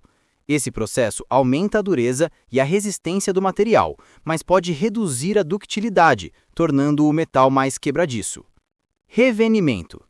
O revenimento é feito após a têmpera, aquecendo o aço a uma temperatura moderada e resfriando-o lentamente. O objetivo é reduzir a fragilidade e aumentar a tenacidade, equilibrando a dureza obtida na têmpera com maior resistência ao impacto. Acozimento. O acozimento envolve o aquecimento do metal a uma temperatura específica, seguido de resfriamento lento. Ele é usado para aliviar tensões internas, amolecer o material e melhorar a usinabilidade, facilitando operações de conformação ou corte. Normalização. A normalização também aquece o aço acima da temperatura crítica, mas o resfriamento é feito ao ar. Esse processo promove uma microestrutura uniforme, melhora a resistência mecânica e reduz tensões internas, sendo útil em peças estruturais e componentes sujeitos a esforços variados. 2. Importância na indústria. Os tratamentos térmicos são aplicados em diversas peças e equipamentos industriais, como eixos, engrenagens e molas, onde a dureza e a resistência ao desgaste são essenciais. Ferramentas de corte e matrizes, que exigem alta dureza e estabilidade dimensional. Componentes de turbinas e caldeiras, que operam em altas temperaturas e pressões. Na inspeção de equipamentos, é importante conhecer o tipo de tratamento aplicado, pois ele influencia a microestrutura, a dureza, a resistência à fadiga e o comportamento frente à corrosão. Um erro no tratamento ou desgaste do material pode gerar falhas críticas, como trincas e deformações. 3. Conclusão. Em resumo, os tratamentos térmicos são processos indispensáveis para ajustar as propriedades dos metais conforme a necessidade de aplicação. Eles permitem que as peças suportem esforços mecânicos, desgaste, impacto e variações de temperatura, garantindo segurança e durabilidade. Os ensaios mecânicos têm como objetivo avaliar as propriedades e a integridade dos materiais, garantindo que eles atendam às normas de segurança, desempenho e durabilidade exigidas pelos projetos. Esses ensaios são divididos em destrutivos e não destrutivos, de acordo com o efeito que causam na peça ou componente testado. 1. Ensaios mecânicos destrutivos. Nos ensaios de destruição, a peça ou material é submetida a esforços que podem levar à sua ruptura ou deformação permanente. O objetivo é determinar propriedades mecânicas essenciais, como resistência, ductilidade e tenacidade. Alguns exemplos. Ensaio de tração. Mede a resistência máxima à tração, o alongamento e o limite de escoamento do material. É usado para verificar se a peça suporta os esforços previstos no projeto. Ensaio de compressão. Avalia o comportamento do material quando submetido a esforços de compressão, muito usado em blocos, pilares e estruturas metálicas. Ensaio de flexão. Determina a resistência do material a esforços que causam curvatura, comum em vigas e eixos. Ensaio de impacto, Charpy ou ISOD. Mede a tenacidade, ou seja, a capacidade do material de absorver energia antes de fraturar, importante para materiais sujeitos a choques e vibrações. Dureza. Avalia a resistência à deformação permanente da superfície, usando métodos como Brinell, Rockwell ou Vickers. Esses ensaios fornecem dados precisos sobre a resistência e comportamento do material, mas, por envolver destruição ou alteração permanente da peça, são aplicados em amostras representativas, ou protótipos, e não em componentes críticos em serviço. 2. Ensaios mecânicos não destrutivos. ND. Nos ensaios não destrutivos, a peça não é danificada durante a avaliação. Esses ensaios permitem detectar defeitos e descontinuidades internas ou superficiais, garantindo a integridade dos equipamentos em operação. Alguns exemplos. Ultrassom. Ondas sonoras de alta frequência detectam trincas, porosidades e inclusões internas em peças metálicas. Radiografia industrial. Raios-X ou gama são usados para identificar falhas internas em soldas e fundidos. Partículas magnéticas. Aplicável a materiais ferrosos, permite visualizar trincas superficiais e subsuperficiais. Líquidos penetrantes. Líquidos coloridos ou fluorescentes penetram em trincas superficiais, revelando defeitos invisíveis a olho nu. Correntes de Falco. Detectam trincas e alterações de condutividade em materiais metálicos condutores. Os não destrutivos são extremamente importantes na inspeção industrial, pois permitem monitorar tubulações, vasos de pressão, estruturas metálicas e equipamentos críticos sem comprometer sua operação, aumentando a confiabilidade e a segurança. 3. Importância na indústria. O conhecimento de ensaios destrutivos e não destrutivos é essencial para o inspetor. Por quê? Permite identificar defeitos antes que causem falhas catastróficas, auxilia na seleção de materiais e verificação de conformidade com normas, orienta ações de manutenção preventiva e corretiva, garante segurança, eficiência e durabilidade dos equipamentos. 4. Conclusão. Em resumo, os ensaios mecânicos destrutivos e não destrutivos são ferramentas indispensáveis para avaliar a qualidade e integridade dos materiais. Os destrutivos fornecem informações detalhadas sobre propriedades mecânicas, enquanto os não destrutivos permitem monitoramento seguro de equipamentos em operação. Agora, o tema da nossa aula é alto forno, aciaria e conversores, um conteúdo essencial para quem deseja compreender a produção do aço e do ferro fundido, que são materiais fundamentais na indústria e na construção de equipamentos. Para começar, precisamos entender que a indústria siderúrgica transforma minério de ferro em ferro e aço, passando por diferentes processos metalúrgicos. Esses processos determinam a qualidade do material, suas propriedades mecânicas e, consequentemente, influenciam diretamente na inspeção e manutenção dos equipamentos fabricados com esses materiais. 1. Alto forno. O alto forno é a instalação onde ocorre a redução do minério de ferro para a obtenção do ferro gusa. O minério de ferro, junto com carvão-coke e calcário, é carregado no forno que opera a altas temperaturas. Nesse processo, o coque serve como combustível e agente redutor. O calcário atua como fundente, removendo impurezas na forma de escória. O minério de ferro é convertido em ferro líquido, chamado gusa, que possui alto teor de carbono e impurezas. O ferro gusa obtido no alto forno não é adequado para a maioria das aplicações industriais devido à sua fragilidade e ao excesso de carbono. Por isso, ele precisa passar pelo processo seguinte, a aciaria. A aciaria é a instalação onde o ferro gusa é transformado em aço, ajustando o teor de carbono e adicionando outros elementos de liga, conforme as propriedades desejadas. Existem diferentes processos na aciaria. Aciaria a oxigênio. Injeta-se oxigênio no metal líquido para reduzir o teor de carbono e eliminar impurezas. Aciaria elétrica. Utiliza forno elétrico para fundir sucata metálica ou ferro gusa, permitindo maior controle químico do aço produzido. O aço produzido na aciaria é mais maleável, resistente e uniforme, podendo ser utilizado em construção civil, indústria naval, automotiva, petroquímica e em componentes de máquinas e equipamentos. 3. Conversores ou convertedores. Os conversores ou convertedores são equipamentos específicos da aciaria que permitem a transformação do ferro gusa em aço líquido. O processo mais conhecido é o conversor LD, onde o oxigênio puro é soprado sobre o ferro gusa para oxidar o excesso de carbono e outras impurezas.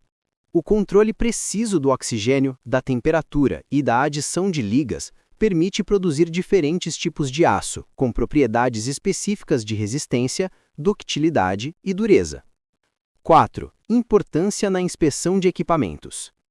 Para o inspetor de equipamentos em instalações, conhecer o processo de produção do ferro e do aço é fundamental, porque a microestrutura e propriedades do aço dependem do processo metalúrgico.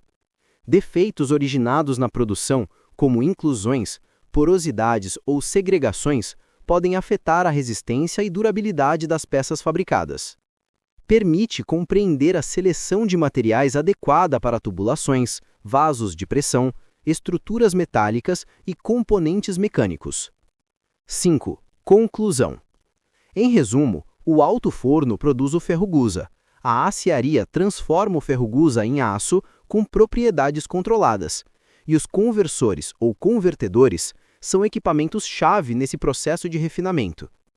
Entender essas etapas é essencial para interpretar corretamente a qualidade do material durante a inspeção industrial, garantindo segurança, durabilidade e confiabilidade dos equipamentos. Agora o tema da nossa aula é fundição e conformação, um conteúdo essencial para entender como os metais são transformados em peças e componentes utilizados na indústria. A fundição é o processo de derreter o metal e moldá-lo em uma forma desejada, permitindo a produção de peças com geometrias complexas, muitas vezes impossíveis de serem obtidas por outros métodos. É um dos processos mais antigos da metalurgia e ainda hoje é amplamente utilizado, especialmente em ferros fundidos, aços, alumínio e ligas metálicas diversas. 1. Fundição. No processo de fundição, o metal é aquecido até atingir o estado líquido, chamado metal fundido, e depois vazado em moldes. Existem diversos métodos de fundição, entre os mais importantes: fundição em areia. O metal líquido é vazado em moldes de areia compactada. É bastante flexível, permitindo formas complexas e é amplamente usada para ferros fundidos e ligas de alumínio. Fundição em coquilha. O molde é permanente, geralmente de aço, e permite maior precisão dimensional e melhor acabamento superficial. Fundição por investimento, cera perdida. Permite a produção de peças muito detalhadas, usando um modelo de cera que é eliminado durante o processo. Fundição sob pressão. O metal é injetado sob alta pressão em moldes metálicos, sendo ideal para ligas de alumínio e zinco, com alta produção em série. Durante a fundição, é necessário controlar temperatura, composição química e velocidade de vazamento, para evitar defeitos como porosidade, trincas, inclusões e retratamento do metal, que comprometem a resistência e durabilidade da peça. 2. Conformação. Após a fundição, muitas peças passam por processos de conformação, que alteram a forma do metal sólido, sem removê-lo, melhorando propriedades mecânicas e adaptando o componente ao uso final. Entre os principais processos de conformação: laminação. O metal passa entre rolos, reduzindo espessura e melhorando a resistência mecânica. Forjamento. O metal é deformado por martelamento ou prensa, aumentando a resistência, a ductibilidade e a homogeneidade da microestrutura. Extrusão. O metal é forçado a passar por um molde, obtendo perfis longos com seção constante. Estampagem. O metal é cortado e moldado em prensas, muito usado na produção de chapas e peças automotivas. A conformação é importante porque permite refinar a microestrutura, melhorar a resistência mecânica e reduzir defeitos originados na fundição. 3. Importância na inspeção.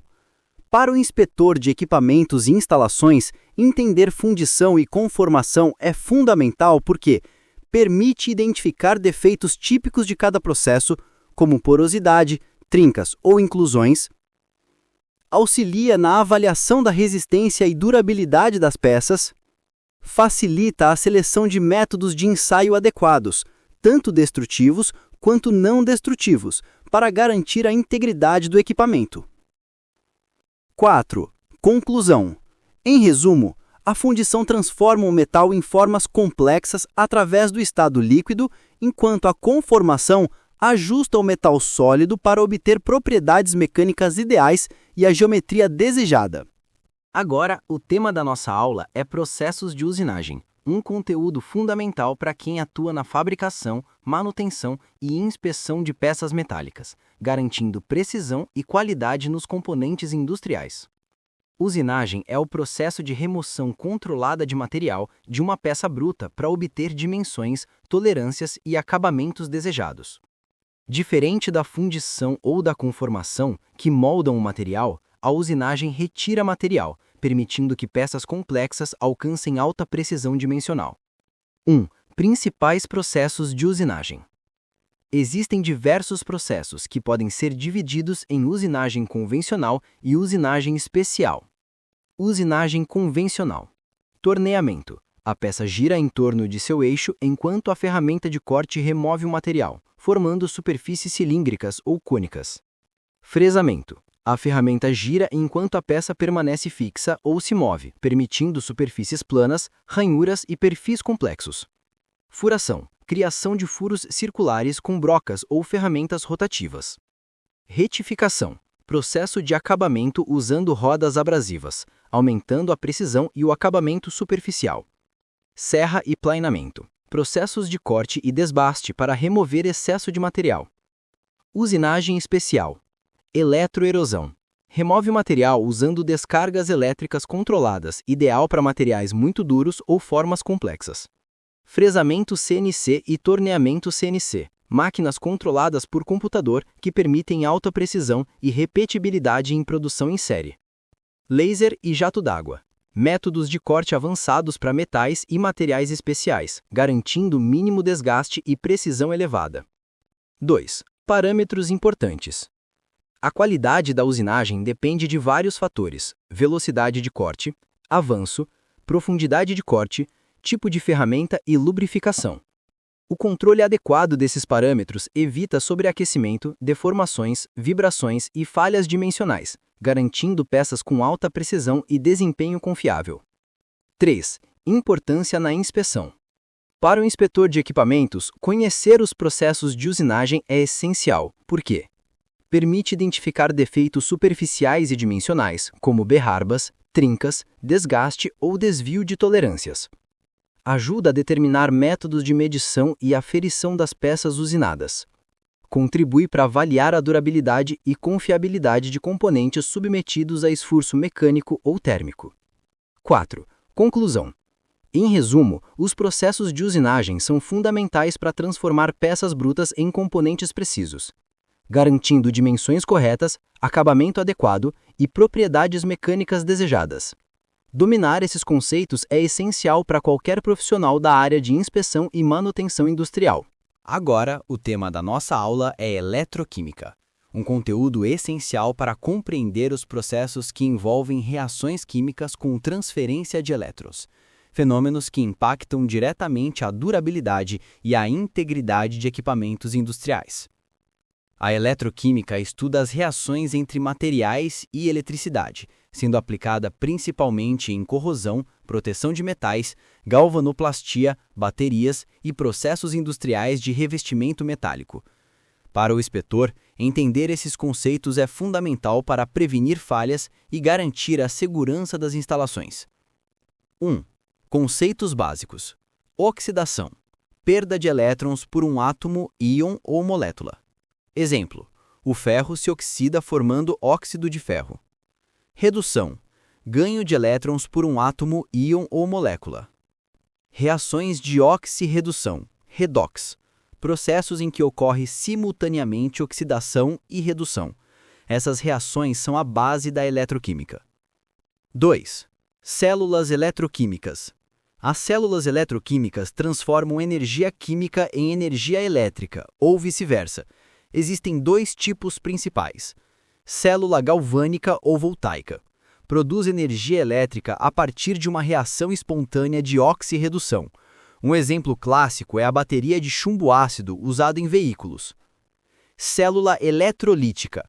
Consome energia elétrica para provocar uma reação química não espontânea, como na galvanização ou na eletrólise da água. 3. Corrosão.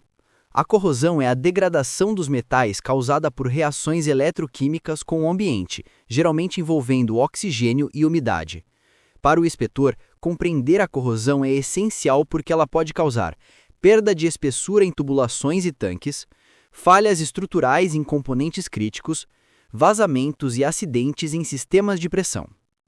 Formas de prevenção incluem proteção catódica, aplicação de corrente elétrica para reduzir a oxidação, revestimentos e pinturas, isolam o metal do contato com o ambiente. Seleção de materiais resistentes à corrosão, como aço inoxidável, alumínio ou ligas especiais. 4. Galvanoplastia e proteção de materiais. A galvanoplastia é o processo de revestir um metal com outro através da eletrólise, melhorando resistência à corrosão, desgaste e aparência estética. Exemplo: revestimento de peças de aço com cromo ou níquel para aumentar durabilidade. 5. Aplicações industriais. No setor industrial, a eletroquímica é aplicada em baterias e acumuladores de energia, revestimentos metálicos e tratamentos superficiais, controle da corrosão em tubulações, tanques e estruturas metálicas, sensores eletroquímicos para monitoramento de processos. 6. Conclusão. Em resumo, a eletroquímica explica como os metais interagem com o ambiente e a eletricidade, permitindo prevenir falhas, proteger equipamentos e otimizar processos industriais. Para a inspeção de equipamentos e instalações, dominar esses conceitos é indispensável para garantir segurança, durabilidade e eficiência.